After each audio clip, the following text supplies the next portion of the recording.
The day Patricia Ferguson knocked on my door with that clipboard, and her designer sunglasses perched on her head like a crown.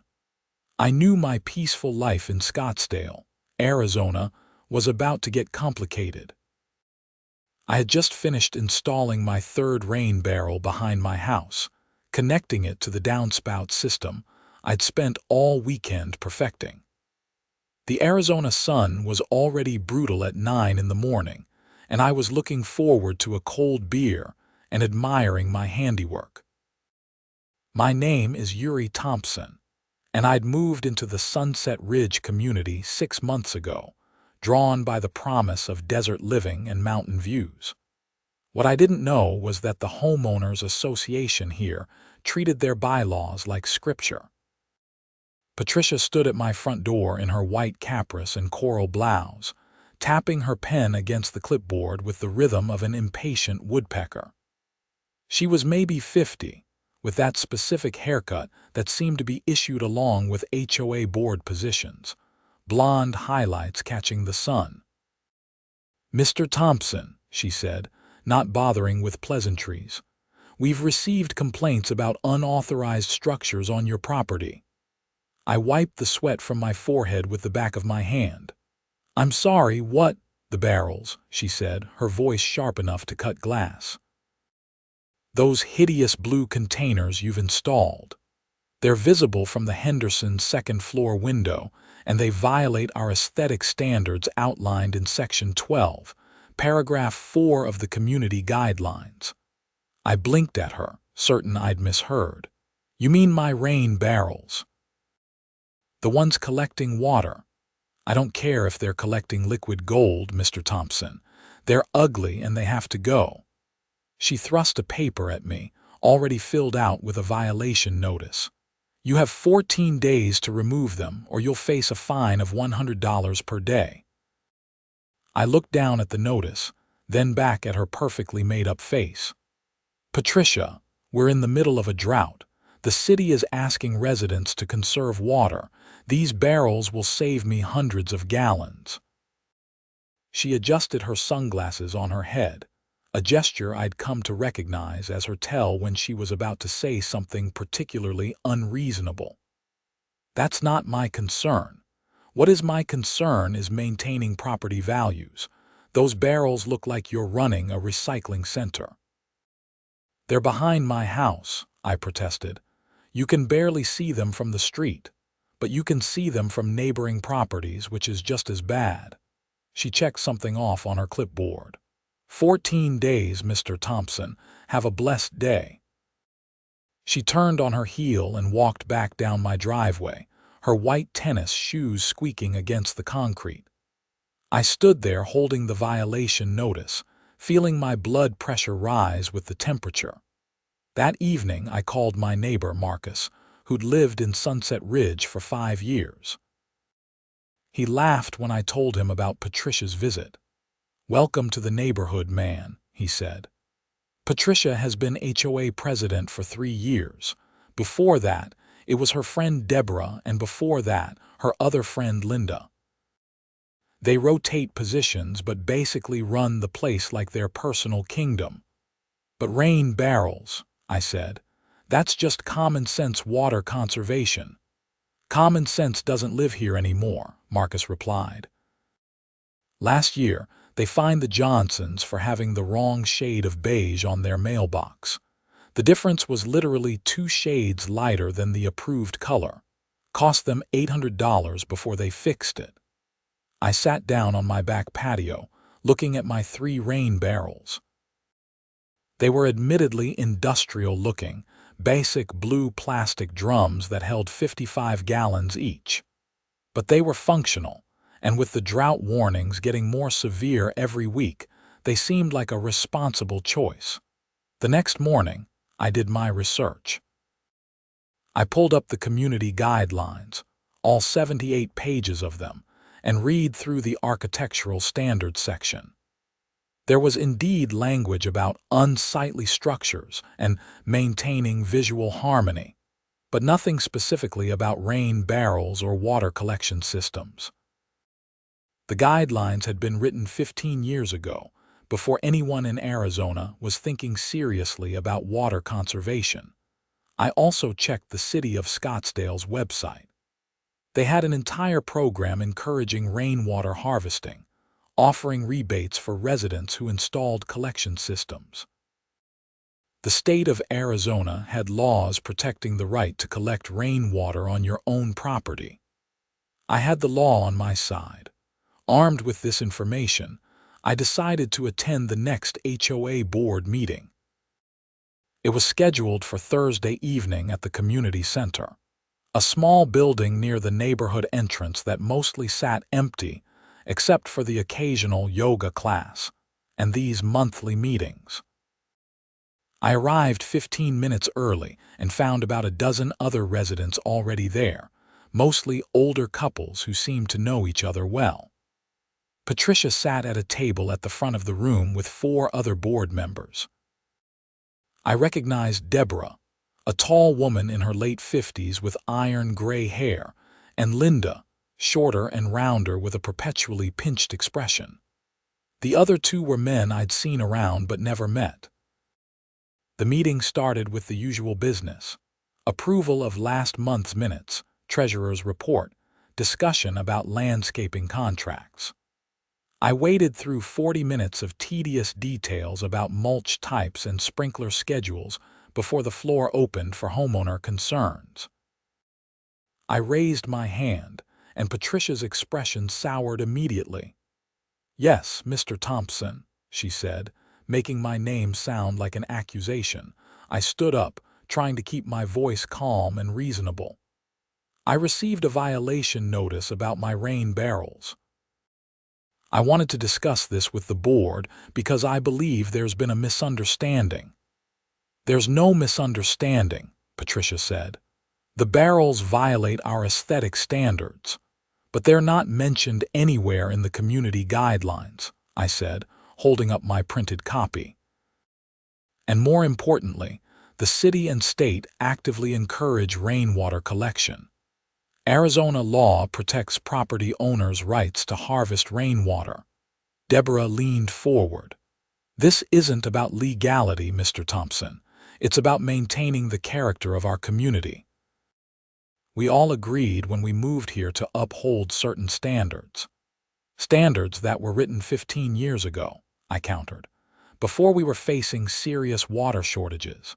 The city is asking us to conserve. These barrels will collect over 150 gallons during monsoon season." An older man in the back spoke up. "He's got a point. My water bill was $240 last month, highest it's ever been."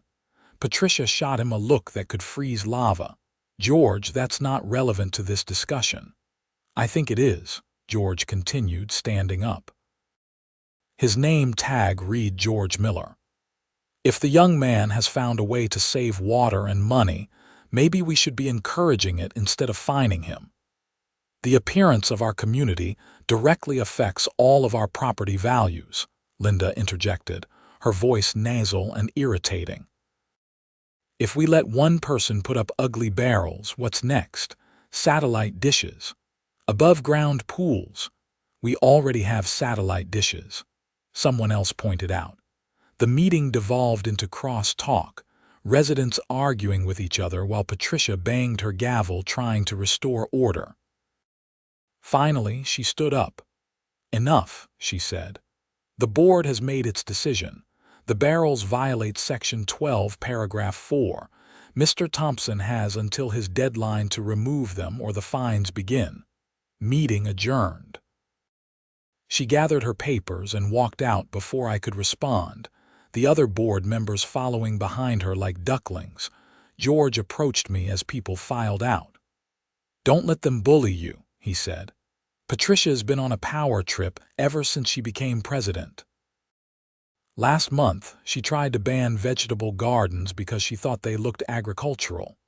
"Did she succeed?" I asked. "No, because enough people pushed back. But she made life miserable for anyone who opposed her. Suddenly, they're getting violation notices for every tiny thing. Trash cans visible from the street, grass 1 inch too tall, that kind of harassment. I drove home frustrated but determined. I wasn't going to remove my rain barrels based on Patricia's arbitrary interpretation of vague guidelines. The 14-day deadline came and went. On day 15, I found another notice on my door, this time informing me that I was being fined $100 per day and that the amount would be added to my HOA dues. I called a lawyer. Her name was Rachel Chen, and she specialized in HOA disputes.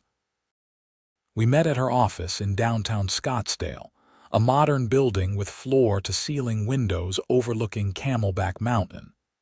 "This is pretty straightforward," Rachel said after reviewing my documents. "Arizona Revised Statute 33-1808 prohibits HOA restrictions on rainwater collection systems. They can regulate the aesthetic appearance, but they can't ban them outright." "So what do?" I asked. "First, we send them a letter explaining the law and demanding they rescind the fines. If they refuse, we file a lawsuit. The law is clear on this, so I'd expect them to back down once they realize they're in the wrong." Rachel drafted a letter that afternoon, citing the specific statute and explaining that the HOA's actions violated state law. She sent it certified mail to Patricia and the board, copying me on everything. 3 days later, I got a response. It wasn't from Patricia directly, but from the HOA's lawyer, a firm called Henderson and Associates. The letter was 2 pages of legal jargon that basically said the statute didn't apply because the guidelines predated it, and that the board had the authority to enforce aesthetic standards regardless of the function of the structure. "That's nonsense," Rachel said when I forwarded her the letter. "The statute supersedes their guidelines, regardless of when they were written. They're gambling that you'll give up rather than fight them." "I'm not giving up," I said. "File the lawsuit." While the legal process ground forward, the drought got worse. June turned into July and July into August. Phoenix hit 115 degrees for 12 straight days. The Salt River, which supplied much of the area's water, dropped to its lowest level in recorded history. The city implemented mandatory water restrictions, limiting outdoor watering to twice a week and banning the filling of pools. My rain barrels, which had collected a substantial amount during the brief monsoon storms, became a genuine asset. I used the water for my small garden and a few potted plants on my patio. My water bill dropped to $140, while my neighbor's bills continued climbing. Marcus came over one evening in late August, looking stressed. "Dude, my water bill was $320 this month. $320. I'm taking 5-minute showers and barely watering the yard, and it's still insane." "The barrels really help," I said, showing him my setup. "Even with the restrictions, I'm catching enough runoff to make a difference." "Think Patricia would let me install some?" he asked. I laughed bitterly. "Not a chance, but you could try. Maybe if enough people push back, they'll have to change the rules." Marcus did try, so did George Miller. And the Hendersons, whose second-floor window supposedly had the view of my ugly barrels. Within 2 weeks, 5 households had submitted requests to install rain barrels. Patricia denied all of them, citing the same aesthetic standards violation. That's when things got interesting. The local news picked up the story. A reporter named Jennifer Liu from Channel 12 called me after hearing about the lawsuit. She came out with a camera crew on a sweltering September morning and filmed my rain barrels while I explained the situation. "So the HOA is fining you for conserving water during a record drought?" Jennifer asked, her microphone pointed at me. "Essentially, yes," I said. "They claim the barrels are ugly, but Arizona law protects the right to harvest rainwater. I'm just trying to be responsible with our limited water resources." The segment aired that evening during the 5 o'clock news. Jennifer had also interviewed Patricia, who'd clearly not expected the ambush. Standing in front of the community center, Patricia had tried to spin it as a property values issue. "We have to maintain standards," she'd said. "If we allow everyone to do whatever they want, the neighborhood will look like a junkyard." The interview didn't go well for her. Jennifer had footage of the neighborhood, which looked pristine and well-maintained, then showed my modest rain barrels tucked behind my house, barely visible from the street. The contrast made Patricia's position look absurd. The story went viral locally. By the next morning, it had been picked up by the Arizona Republic and the Phoenix New-Times. The headline read, "HOA fines resident for water conservation during drought." The comments section was brutal for Patricia and the board. My phone started ringing. Other news outlets wanted interviews. Environmental groups reached out to offer support. The Arizona Department of Water Resources issued a statement saying they encouraged all residents to participate in water conservation efforts, including rainwater harvesting. The city council member for our district, a man named Robert Torres, called me personally. "Mr. Thompson, I've been following your situation. I want you to know the city stands behind your right to collect rainwater. In fact, I'm introducing a resolution at the next council meeting to formally recognize water conservation efforts and remind HOAs that they can't override state water law." The pressure on Patricia and the board intensified. The HOA's Facebook page, normally a sleepy place with occasional posts about lost pets and garage sales, exploded with angry comments from residents. People were posting their water bills, comparing the increases month over month. The average household was spending $250 or more on water, a nearly threefold increase from the previous year. An emergency HOA meeting was called for mid-September. The community center was packed, standing room only. I arrived with Rachel Chen, who carried a briefcase full of documents and a confident smile. Patricia called the meeting to order, her face drawn and tired. The viral news coverage had clearly taken its toll. Deborah and Linda flanked her, both looking equally miserable. "We've called this meeting to address the recent controversy," Patricia began. "The board has received a lot of feedback from the community, and we want to clarify our position." "Your position is wrong," someone shouted from the back. I turned to see it was George Miller. "You're costing us money and making us look like idiots on the news." There was a murmur of agreement through the crowd. Patricia's face reddened. "We're trying to protect property values by increasing our water bills to the point where we can't afford to live here." Another resident called out. I recognized her as Mrs. Henderson. "My husband and I are on a fixed income. We can't sustain these costs." Rachel stood up. "If I may address the board, I'm Rachel Chen, Mr. Thompson's attorney. Arizona law is very clear on this matter. Your HOA guidelines cannot supersede state statute. You're not only in violation of the law, but you're also exposing the association to significant legal liability." "We have our own legal counsel," Patricia said stiffly. "Then your legal counsel is giving you bad advice," Rachel replied. "I've filed a lawsuit on behalf of Mr. Thompson, and I'm prepared to add a class action component if other residents want to join. You're going to lose, and it's going to cost the HOA tens of thousands in legal fees and damages." Deborah leaned over and whispered something to Patricia.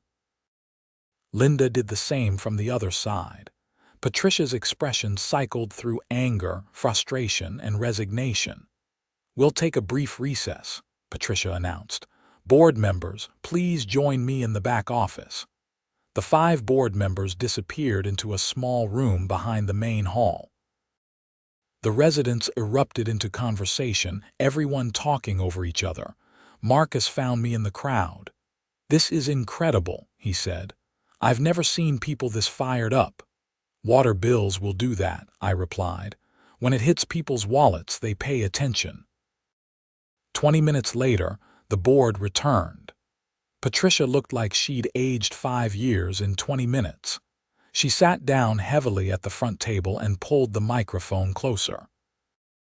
"After consultation with our legal counsel and discussion among the board members, we've decided to revise our position on rainwater collection systems," she said, her voice flat.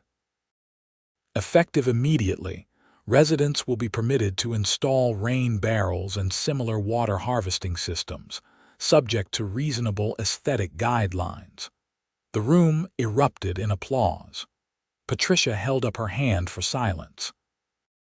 "However," she continued, "all installations must be approved by the Architectural Review Committee. Barrels must be earth-toned colors and positioned to minimize visibility from streets and neighboring properties. We'll be updating the community guidelines to reflect these new standards."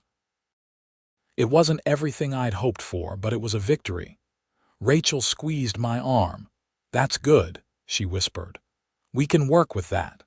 After the meeting, at least 15 residents approached me asking about rain barrel installation. I gave them the information on where I'd purchased mine and how the system worked. Marcus was the first to place an order. The revised guidelines came out 2 weeks later. They were surprisingly reasonable, probably because Rachel had reviewed them before publication. Rain barrels needed to be green, brown, or tan. They should be placed behind the house when possible. Systems needed to include overflow prevention to avoid water damage to neighboring properties. All of it made sense. Within a month, 30 households in Sunset Ridge had installed rain barrels. The neighborhood looked the same as it always had: pristine desert landscaping and well-maintained homes, but now with the added benefit of water conservation. October brought relief from the heat, but no relief from the drought. The monsoon season had been disappointing, with less rainfall than average. The water restrictions remained in place, and utility bills stayed high. But the residents with rain barrels saw a noticeable difference in their costs. I ran into Patricia at the grocery store in early November. She was loading cases of water into her cart, probably for an HOA event. She saw me and hesitated, clearly debating whether to acknowledge me or pretend she hadn't noticed. I decided to be the bigger person. "Hello, Patricia, Mr. Thompson," she said curtly. "How's your water bill?" I asked, genuinely curious. Her expression tightened. "High, very high. You should consider installing rain barrels," I said. "I could give you the information on the system I used." She stared at me for a long moment, and I watched a series of emotions play across her face. Pride, anger, frustration, and finally, a grudging resignation. "I'll think about it," she said. She pushed her cart away before I could respond, but I counted it as a small win. The real vindication came in December when the Scottsdale Water Department released its annual usage report. Sunset Ridge had reduced its water consumption by 18% compared to the previous year, the highest reduction of any HOA community in the city. The report specifically credited the widespread adoption of rainwater harvesting systems. The Arizona Republic ran a follow-up story, contrasting the situation with other HOA communities that were still struggling with high water costs. Jennifer Liu interviewed me again, this time standing in front of a row of earth-toned rain barrels behind my house. "4 months ago, you were facing hundreds of dollars in fines," Jennifer said. "Now your neighborhood is being held up as a model for water conservation. How does that feel?" "Satisfying," I admitted, "but also hopeful. This drought isn't going away." We need to be smarter about how we use water, and communities like this can make a real difference. The story caught the attention of state legislators. In January, a new bill was introduced in the Arizona House of Representatives that would strengthen protections for residential water conservation measures and explicitly prohibit HOAs from blocking rainwater harvesting systems. The bill cited the Sunset Ridge situation as a prime example of why the legislation was needed. I was invited to testify at the committee hearing. I took a day off work and drove to the state capitol in Phoenix, where I sat in a small hearing room with Rachel Chen and told my story to a group of legislators. This shouldn't have been a fight, I told them. We're facing a serious water crisis. The last thing we need is bureaucratic obstacles preventing people from doing the right thing. HOAs serve a purpose, but they shouldn't have the power to override common sense and state law. The bill passed the committee unanimously. It still had to go through the full House and Senate, but Rachel was optimistic about its chances. Back in Sunset Ridge, life settled into a new normal. The rain barrels became such a common sight that nobody even noticed them anymore. My water bill stabilized around $130 a month, less than half what many of my neighbors were paying at the peak of the crisis. Patricia remained HOA president, but her authority was clearly diminished. She'd become more cautious about enforcement actions, probably afraid of generating another viral news story. The board started actually listening to residents at meetings instead of just going through the motions. In February, a winter storm system brought unexpected rain to Arizona, a week-long stretch of steady precipitation that filled reservoirs and soaked the desert. My rain barrels overflowed, 165 gallons collected and stored for the dry months ahead. I stood in my backyard watching the water pour from my downspouts into the collection system, feeling a deep satisfaction. Marcus came over that evening, both of us standing under my patio cover and watching the rain. "You know, my water bill last month was $140, he said. "First time it's been under $200 since last spring. The barrels, definitely. I've been using them for everything.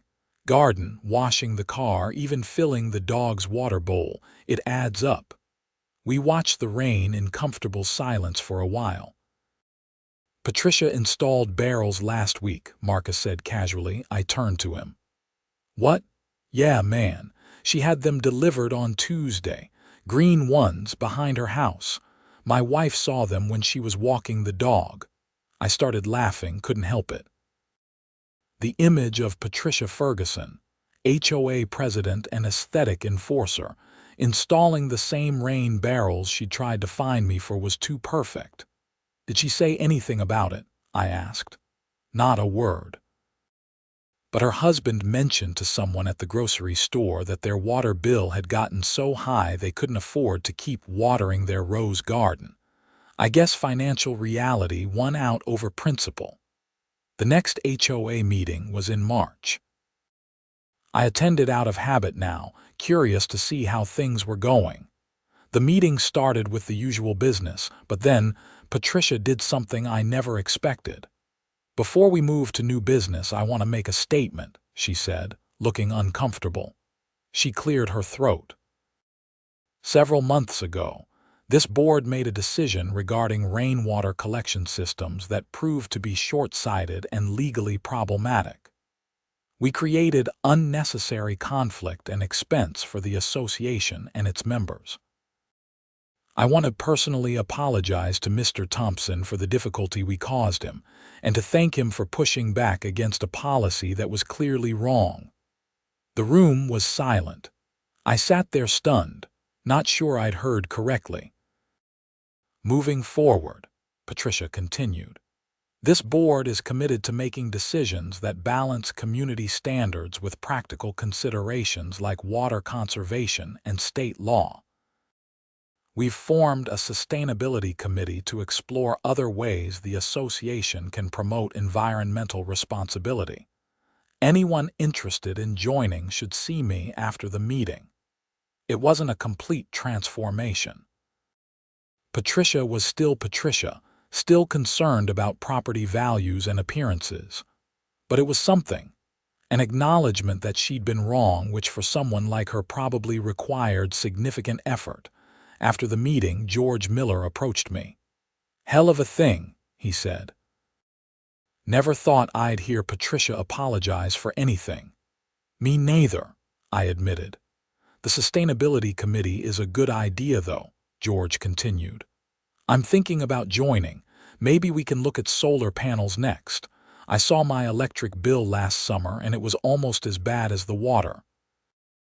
Over the next few months, the Sustainability Committee became surprisingly active. 12 residents joined, including George, Marcus, and even Deborah from the HOA board. They started researching community-wide initiatives, shared composting programs, native plant landscaping to reduce water needs, group purchasing discounts for solar installations. Patricia didn't join the committee herself, but she attended their meetings and generally supported their recommendations. It was a strange evolution to watch. This transformation of the HOA from an organization focused solely on enforcement to one actually trying to improve the community in meaningful ways. The drought continued through the spring and into the summer. The state legislature passed the Water Conservation Bill in April, and the governor signed it in May. Arizona now had some of the strongest protections in the country for residential water harvesting. The bill was informally known as Thompson's Law in some circles, which was flattering if somewhat embarrassing. My lawsuit against the HOA was settled out of court in June. The association agreed to pay my legal fees and issue a formal statement acknowledging that the original violation notices had been improper. No admission of wrongdoing, but close enough. Rachel Chen called it a complete victory.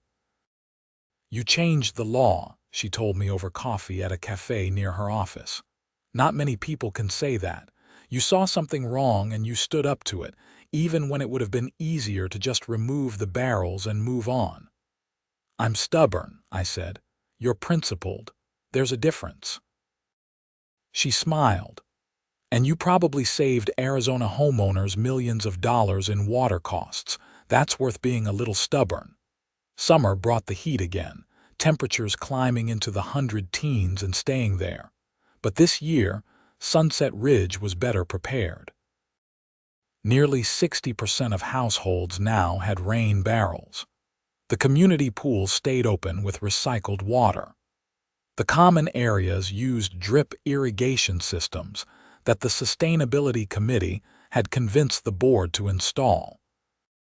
The water bills, while still high due to the ongoing drought, were manageable. My neighbors who'd installed barrels reported bills in the 150 to 180 range, compared to 300 or more for those who hadn't. It was a stark difference that convinced even the most skeptical residents to install systems.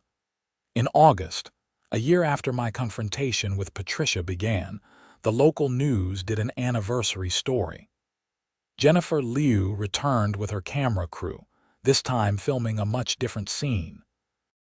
She interviewed residents showing off their rain barrels, talked to Patricia about the HOA's evolution, and spoke with state legislators about the impact of the new law. I watched the segment from my living room, air conditioning humming in the background. It felt surreal seeing my neighborhood on TV. This place that had been the source of so much frustration now being held up as an example of positive change. The segment ended with Jennifer's closing statement. What started as one man's dispute with his HOA over ugly rain barrels has transformed an entire community and changed state law. It's a reminder that sometimes standing up for what's right, even in small ways, can have ripples far beyond what we imagine. In Scottsdale, Jennifer Liu, Channel 12 News. My phone buzzed with text messages from friends and family who'd seen the story. Marcus sent a gif of someone taking a bow. My mother called from Michigan to tell me how proud she was. It was overwhelming and humbling at the same time. September brought the monsoon season, more robust this year than last. The storms rolled through with spectacular lightning and sheets of rain that filled my barrels in minutes. I'd expanded my system to 5 barrels now, with a combined capacity of 275 gallons. During heavy storms, even that wasn't enough, and I'd watch the overflow divert into my landscaping, soaking into the soil and nourishing the native plants I'd installed. The Sustainability Committee organized a neighborhood workshop on rain barrel maintenance and water conservation. I volunteered to help lead it, along with George and a few others who'd become knowledgeable about the systems. We held it at the community center on a Saturday morning, expecting maybe a dozen people. 40 residents showed up. We spent 2 hours going over the basics: how to clean and maintain barrels, how to prevent mosquito breeding, how to maximize collection during storms, how to use harvested water most efficiently. People asked questions, shared their own experiences, and exchanged tips. It felt like a real community coming together around a common purpose. Patricia attended, sitting quietly in the back row. She didn't ask questions or participate in the discussions, but she stayed for the whole workshop. As people filed out afterward, she approached me. "That was informative," she said. "Thank you for organizing it." "George did most of the work," I replied, trying to deflect. "But it was your idea that started all of this." She paused, seeming to struggle with her words. "I've been president of this HOA for 4 years. I thought my job was to maintain standards, to keep the neighborhood looking perfect so property values would stay high. But I was so focused on appearances that I missed what really matters. A community isn't just about how it looks. It's about how it works, how it adapts, how it takes care of its people." I didn't know what to say to that. It was the most genuine thing I'd ever heard Patricia say. "The rain barrels were never the real issue," she continued. "The real issue was me being afraid of change. Afraid that if I bent on one thing, everything would fall apart. But that's not what happened. We changed and we got better." "It takes courage to admit that," I said. She gave me a tired smile. "Or it takes getting embarrassed on the evening news. Either way, lesson learned." The fall months were beautiful in Arizona. Temperatures dropping to comfortable levels and the desert blooming with wildflowers fed by the monsoon rains. The Sunset Ridge community settled into a rhythm, the controversy of the previous year fading into history. The HOA election happened in November. Patricia announced she wouldn't be seeking another term as president. Deborah ran and won, with George Miller elected as vice president. The new board included 2 members of the Sustainability Committee.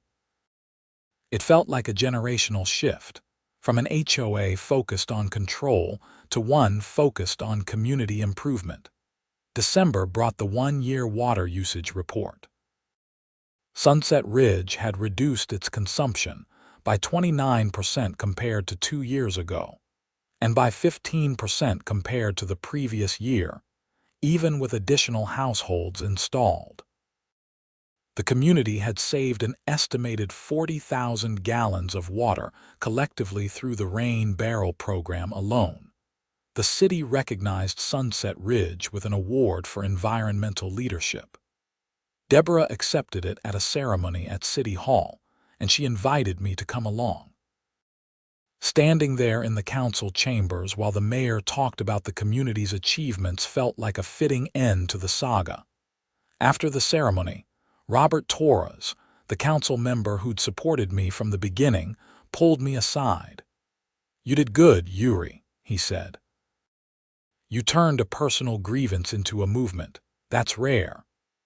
I just wanted to collect rainwater, I said. He laughed.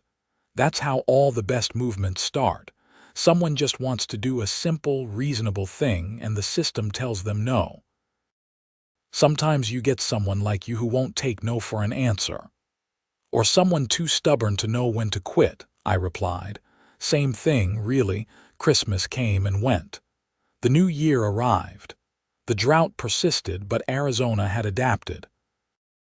The rain barrel program had spread to dozens of other communities across the state. The legislation I'd inadvertently inspired was being used as a model by other Western states facing similar water challenges. My life in Sunset Ridge had become remarkably normal. I went to work, came home, used my rain barrels, and lived in peace. The violation notices stopped. The fines were rescinded. Patricia and I had reached a cordial détente where we'd nod to each other at the grocery store and occasionally make small talk about the weather. Marcus and I still had our evening talks on the patio, watching the desert sunsets and monitoring the storm clouds during monsoon season. His water bill had stabilized, so had everyone else's who'd installed barrels. The neighborhood had saved collectively hundreds of thousands of dollars over the past year. In March, Jennifer Liu called again. She was doing a 2-year anniversary follow-up piece, looking at the long-term impact of the rain barrel controversy. How does it feel looking back on everything that happened? She asked during the interview. I thought about it, standing in my backyard with my 5 rain barrels lined up behind me, now faded slightly from the sun but still functional and collecting every precious drop of rain. It feels like proof that standing up for what's right matters, I said. Even when it's inconvenient, even when it costs you time and money and stress. Because sometimes you're not just fighting for yourself, you're fighting for everyone who comes after you. And the HOA, Jennifer asked. How's your relationship with them now? Better, I said honestly. Not perfect, but better. They learned. I learned. The whole community learned that we're stronger when we work together instead of fighting each other. The piece aired in April, another feel-good story about community transformation and environmental responsibility. It got shared widely on social media again, though not as virally as the original story. But that was fine. The work was done. The change had happened. One evening in May, I was sitting on my back patio when I heard a knock at the gate. I opened it to find Patricia standing there, looking uncertain. I hope I'm not disturbing you, she said. Not at all. Come in. She stepped into my backyard and looked at my rain barrel system, now expanded to include a small garden irrigated entirely with harvested water. Tomatoes, peppers, squash, all thriving in the desert heat. I wanted to tell you something, Patricia said. I'm moving. Richard got a job offer in Colorado and we're taking it. Oh, I said, surprised. Congratulations. Thank you, but before I go, I wanted to say something I should have said a long time ago. She took a breath. You were right about everything. The barrels, the conservation, all of it. I was wrong. Not just wrong about the rules or the law, but wrong in how I approached the whole thing. I treated being HOA president like being a dictator instead of a public servant. I made a lot of people miserable, including you, because I cared more about my vision of what the neighborhood should be than what the neighborhood actually needed. I didn't interrupt. She clearly needed to get this out. Seeing what this community has become over the past 2 years, seeing how much better it is now that people are actually working together instead of just following orders, it's made me realize how much time I wasted, how much goodwill I destroyed. I can't take that back, but I can apologize for it. So I'm sorry, Yuri. I'm genuinely sorry for making your life difficult when you were just trying to do the right thing. I appreciate that, I said. And for what it's worth, I think you grew from this too.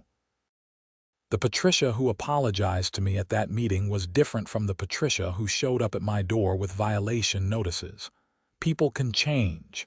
She smiled, and it was the first real smile I'd seen from her. They can. Doesn't make the past okay, but at least the future can be different. We talked for a while longer. Two people who'd been adversaries finding common ground at the end of the story. When she left, I felt a sense of closure I hadn't realized I needed. Patricia and Richard moved to Colorado in June.